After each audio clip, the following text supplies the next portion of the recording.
राम राम राम राम राम राम राम राम राम नारायण नारायण। ज्ञानी त्वात्मैव मे मतम। या तू पद से ज्ञानी अर्थात प्रेमी भक्त की विलक्षणता बताई है कि दूसरे भक्त तो उदार ही है, पर ज्ञानी को उदार क्या कहे, वो तो मेरा स्वरूप ही है। स्वरूप में किसी निमित्त से, किसी कारण विशेष से प्रियता नहीं होती, प्रत्युत अपना स्वरूप होने से स्वतः स्वाभाविक प्रियता होती है। प्रेम में प्रेमी अपने आप को प्रेमास्पद पर न्योछावर कर देता है, अर्थात प्रेमी अपनी सत्ता अलग नहीं मानता। ऐसे ही प्रेमास्पद भी स्वयं प्रेमी पर न्योछावर हो जाते हैं। उनको इस प्रेमाद्वैत की विलक्षण अनुभूति होती है। ज्ञान मार्ग का जो अद्वैत भाव है वह नित्य निरंतर अखंड रूप से शांत सम रहता है, परंतु प्रेम का जो अद्वैत भाव है वह एक दूसरे की अभिन्नता का अनुभव करता हुआ प्रतिक्षण वर्धमान रहता है। प्रेम का अद्वैत भाव एक होते हुए भी दो हैं और दो होते हुए भी एक हैं, इसलिए प्रेम तत्व अनिर्वचनीय है। शरीर के साथ सर्वथा अभिन्नता मानते हुए भी निरंतर भिन्नता बनी रहती है, और भिन्नता का अनुभव होने पर भी भिन्नता बनी रहती है। इसी तरह प्रेम तत्व में भिन्नता रहते हुए भी अभिन्नता बनी रहती है, और अभिन्नता का अनुभव होने पर भी अभिन्नता बनी रहती है। जैसे नदी समुद्र में प्रविष्ट होती है तो प्रविष्ट होते ही नदी और समुद्र के जल की एकता हो जाती है। एकता होने पर भी दोनों तरफ से जल का एक प्रवाह चलता रहता है, अर्थात कभी नदी का समुद्र की तरफ और कभी समुद्र का नदी की तरफ एक विलक्षण प्रवाह चलता रहता है। ऐसे ही प्रेमी का प्रेमास्पद की तरफ और प्रेमास्पद का प्रेमी की तरफ प्रेम का एक विलक्षण प्रवाह चलता रहता है।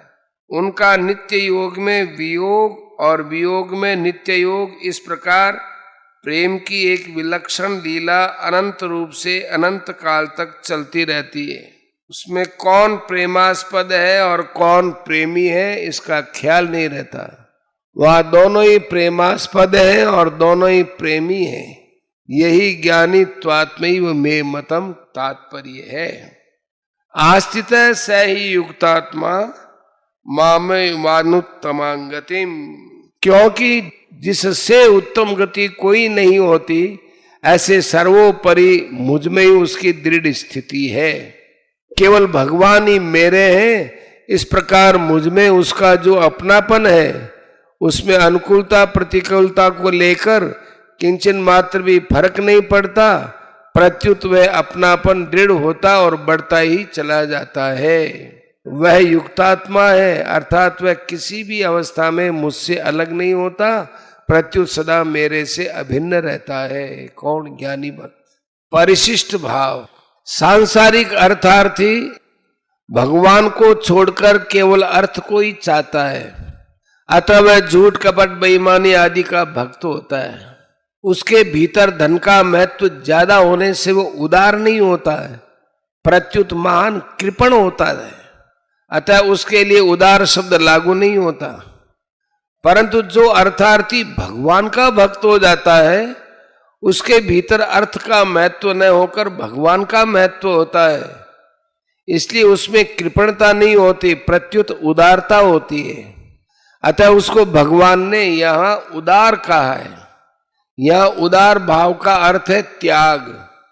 अर्थार्थी आर्त और जिज्ञासु भक्त संसार को छोड़कर भगवान में लग गए, यह उनका त्याग है, इसलिए वे सभी उदार है। उदारा सर्वे वैते। एकमात्र भगवान का संबंध मुख्य होने से अर्थार्थी, आर्त और जिज्ञासु भी आगे चलकर स्वतः ज्ञानी हो जाते हैं। एक मार्मिक बात है कि भगवान को न मानना कामना से भी अधिक दोषी है। जो भगवान को छोड़कर अन्य देवताओं की उपासना करते हैं, उनमें यदि कामना रह जाए तो वे जन्म मरण को प्राप्त होते हैं। गतागतं काम कामा लभन्ते। परंतु जो भगवान का ही भजन करते हैं, उनमें यदि कामना रह भी जाए तो भगवान की कृपा और भजन के प्रभाव से वे भगवान को प्राप्त होते हैं।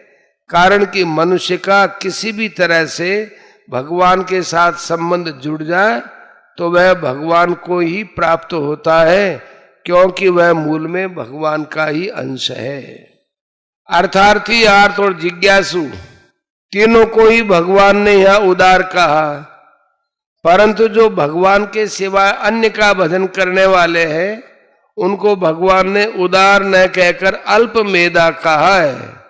इसी अध्याय का 23वां श्लोक।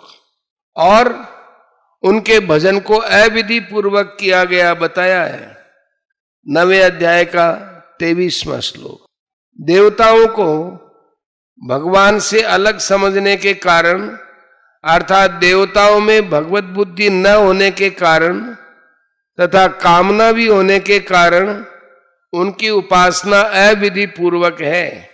तात्पर्य यह है कि सब में भगवत बुद्धि न होना सकाम भाव से भी अधिक घातक है, क्योंकि चेतन के साथ संबंध हुआ ही नहीं। तत्वज्ञानी की ब्रह्म से तात्विक एकता है, अतः सधर्मता होती है।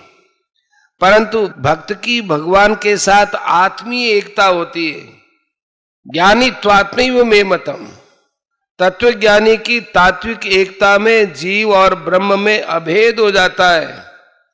अर्थात जैसे ब्रह्म सत चित आनंद स्वरूप है, ऐसे वह जीव भी सतचित आनंद स्वरूप हो जाता है और तत्व के सिवाय कुछ नहीं रहता।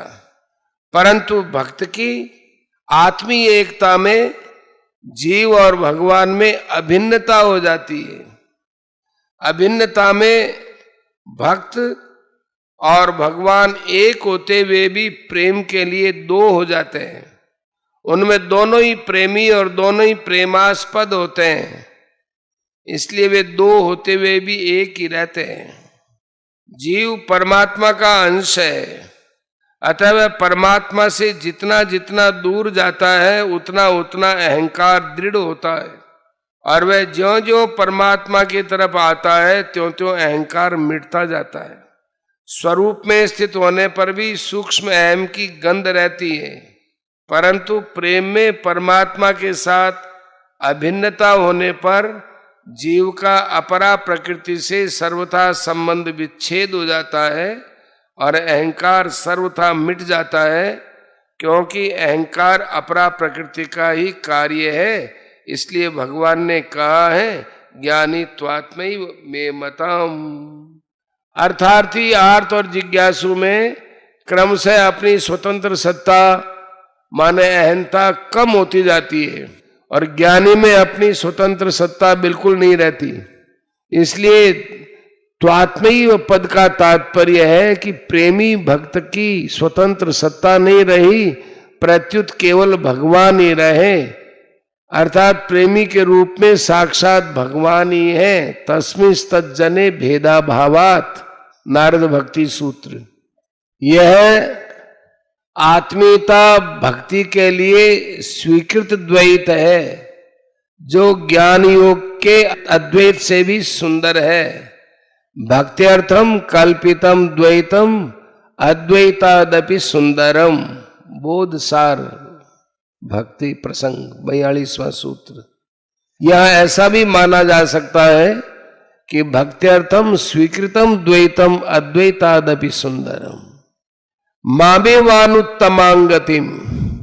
भगवान से बढ़कर उत्तम गति और कोई नहीं है। गति शब्द के 3 अर्थ होते हैं, ज्ञान, गमन और प्राप्ति। यह गति शब्द प्राप्ति के अर्थ में आया है। अंतिम प्रापणीय तत्व होने से भगवान सर्वोत्तम गति है। आस्थित एक दृढ़ता अभ्यास से होती है, एक दृढ़ता स्वतः होती है। जैसे मात्र प्राणियों की मैं हूं, इस प्रकार अपने आप में स्वतः दृढ़ स्थिति है, ऐसे ही ज्ञानी भक्त की भगवान में स्वतः दृढ़ स्थिति होती है।